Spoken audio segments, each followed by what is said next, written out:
Hello friends, welcome to Sri kids TV. துணிச்சலான ராதாவிடம் உதவி கேட்டு வந்த ராஜா.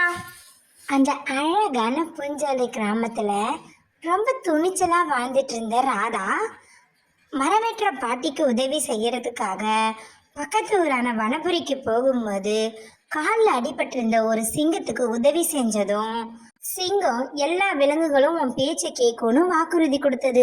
அதுக்கப்புறம் ஊருக்குள்ள வந்த முனிவர் கிட்ட ரொம்ப தைரியமா கேள்வி கேட்ட ராதாவோட தைரியத்தை பாராட்டி முனிவர் ராதாவுக்கு வரம் கொடுத்தாரு. அந்த விஷயம் பூஞ்சாலை கிராமத்து மக்கள் மூலியமா ஊரெல்லாம் பரவுச்சு. அந்த செய்தி அங்க இருக்க அரண்மனையில இருந்த ராணிய போய் சேர்ந்தது. ராஜாவோ சில குழப்பங்களோட அங்க இங்க நடந்துட்டு இருந்தாரு.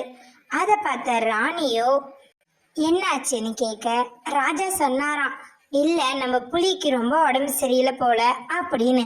அதை கேட்ட ராணி துணிச்சலான ராதாவை பத்தி ராஜா கிட்ட சொன்னாராம். இந்த மாதிரி கிராமத்துல ஒரு பொண்ணு ரொம்ப துணிச்சலா இருந்ததுனால அவ சிங்கத்துக்கிட்ட வாக்குறுதியும் வாங்கியிருக்கா, முனிவர் கிட்ட வரமும் வாங்கியிருக்கா. நீங்க வேணா அவகிட்ட கேட்டு பாருங்களேன் அப்படின்னு. அது கேட்ட ராஜா, சரி ராணி சொன்ன மாதிரி அந்த பொண்ணுகிட்ட கேட்டா நமக்கான விடை கிடைக்கும் அப்படின்னு நினைச்சு அரண்மனைக்கு போய் அங்கிருந்த அரண்மனை காவலனை அழைத்து ராதாவை போய் கூப்பிட்டு வர சொன்னாராம். அந்த காவலனும் ராதாவை கூப்பிடுறதுக்காக பூஞ்சாலை கிராமத்துக்கு போனாராம். காவலன் ராதா வீட்டுக்கே போயிட்டாராம். ராதா வீட்டுக்குள்ள அவங்களோட பாட்டியான சிவகாமி கூட பேசிட்டு இருந்தாளாம். அந்த நேரத்துல காவலன் அங்கு சென்று, ராதா ராதா உன்னை அரசர் கூப்பிட்டார் அப்படின்னு சொன்னாராம். அதை கேட்ட சிவகாமி பாட்டியோ, ஏன் என்னாச்சு, என் பேத்தி எதுக்கு கூப்பிட்டாங்க அப்படின்னு கேட்டாராம். அதை கேட்ட காவலாளியோ, எனக்கு தெரியாது, ஆனா கூப்பிட்டு வர சொன்னாங்க அப்படின்னு சொன்னாராம். அதை கேட்ட ராதா, சரி பாட்டி நான் போயிட்டு வரேன், அரசர் அழைச்சிருக்காருல்ல அப்படின்னு சொல்லிட்டு காவலன் கூடவே அங்கிருந்து புறப்பட்டாலாம். ராதா தன்னுடைய வீட்டுல இருந்து அரண்மனைக்கு காவலாளி கூடவே நடந்து போனாலாம். அரண்மனைக்கு முதலாகி வரும் ராதா அரண்மனையை பார்த்து, அப்பா எவ்வளோ பெரிய அரண்மனை அப்படின்னு புகழ்ந்தாளாம். உள்ள ராஜாவோ தன்னோட மந்திரிகளோடு பேசிட்டு இருந்தாராம். அந்த நேரத்துக்கு அங்க வந்த காவலன் சொன்னானா, ராஜா நீங்க சொன்ன மாதிரியே நான் ராதாவை அழைத்து வந்து விட்டேன் அப்படின்னு. அதுக்கப்புறம் ராஜா சொன்னாராம், போய் உள்ளே வர சொல் அப்படின்னு. அதுக்கப்புறம் காவலன் ராதாவை அழைத்து வந்து விட்டாராம். புன்னகையோட ராதாவை வரவேற்றாராம். வாமா ராதா அப்படின்னு. அதுக்கு ராதாவோ, அரசே என்னை ஏன் அழைத்தீர்கள் நான் தெரிஞ்சுக்கலாமா அப்படின்னு கேட்டாராம். ராதா, உனக்கு முனிவர் கொடுத்த வரத்தை பத்தி நான் தெரிஞ்சுக்கிட்டேன், அதால எனக்கு ஒரு உதவி செய்யணும், செய்வியா அப்படின்னு கேட்டாராம். நாட்டையே ஆளும் அரசர் உங்களுக்கு என் உதவி தேவையா, என்ன சொல்கிறீர்கள் அப்படின்னு கேட்டாளா ராதா. அதற்கு ராஜா சொன்னாராம், ராதா என்னிடம் ஒரு புலி இருக்கிறது, அந்த புலியை நான் சிறு வயதிலிருந்தே வளர்த்து வருகிறேன். முன்பெல்லாம் புலி ரொம்ப சுறுசுறுப்பா இருந்தது, ஆனால் இப்பொழுது ரொம்ப சோம்பேறி ஆயிடுச்சு. அதுவும் இல்லாம காட்டுக்கு என்னுடன் வந்தால் வேட்டையாட செல்லாமல் என்னுடனே படுத்து அமர்ந்து உறங்குகிறது. அதனால் எனக்கு புலியின் உடம்பில் ஏதோ பிரச்சனை இருக்கிறதோ என்று தோன்றுகிறது.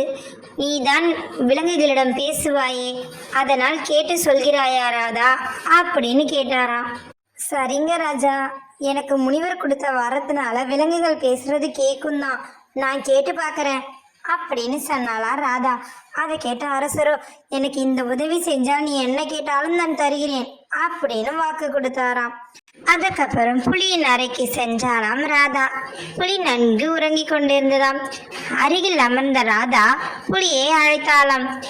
புலியே எழுந்திரு அப்படின்னு.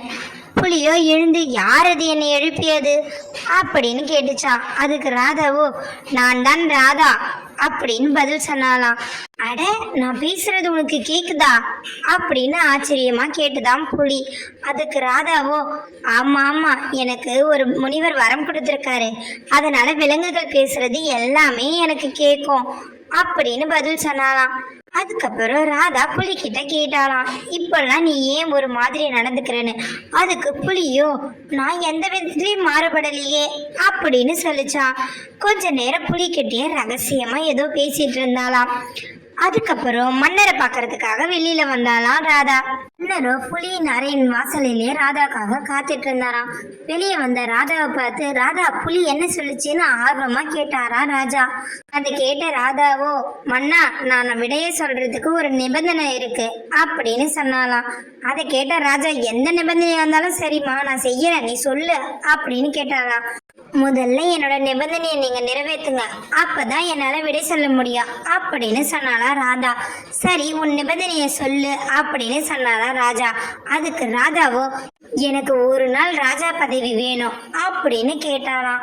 அதை கேட்ட அரசர் அதிர்ந்து போயிட்டாராம். நீயோ சின்ன பெண், அப்புறம் எப்படி நாட்டின் ராஜாவாக முடியும் அப்படின்னு கேட்டாராம் ராஜா. இல்லை அரசே, நான் ஒரு நாள் ராஜாவான பிறகுதான் உங்கள் கேள்விக்கான பதிலை நான் சொல்லுவேன் அப்படின்னு சொன்னாலா ராதா. அரசரும் சபையை கூட்டி ராதா சொன்னதை பத்தி பேசிட்டு இருந்தாங்களாம். Thanks for watching our channel. Like, share and subscribe us.